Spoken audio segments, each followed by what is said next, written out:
অমুসলিমকে বন্ধু বানালেই ইসলাম থেকে মানুষ দূরে সরে যায়, যার বাস্তব প্রমাণ হলো ফাফিস্ট ফাফিয়া নামক এক বদমাইশ বেশ্যা মহিলা। ঠিক কিনা বলেন?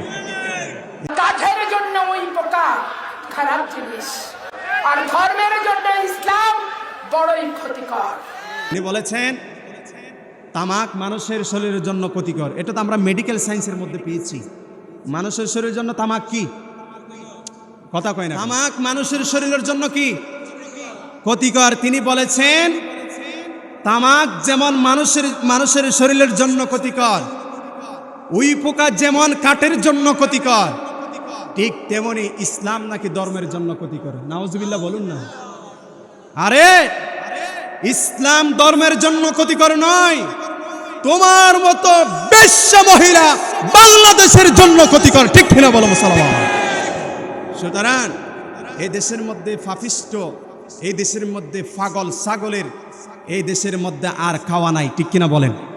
কারণ পাগল ছাগল এগুলোকে দইরা মানুষ অনেক দিন আগে দেশ থেকে বিদায় করে দিয়েছে। ঠিক কিনা বলেন? ববু পালাইয়া গেছে, গণভবন ফাঁকা হয়ে পড়ে আছে। সুতরাং পাগলামি করিও না, ইসলামের বিরুদ্ধে গিয়ে কথা বলিও না, অমুসলিম বন্ধুর কথা শুনে ইসলামকে আঘাত দেওয়ার চেষ্টা করিও না। বাংলার মানুষ শক্ত হাতে মোকাবেলা করবে। ঠিক কিনা বলো মুসলমান? এই জন্য অমুসলিমকে বন্ধু বানানো যাবে না।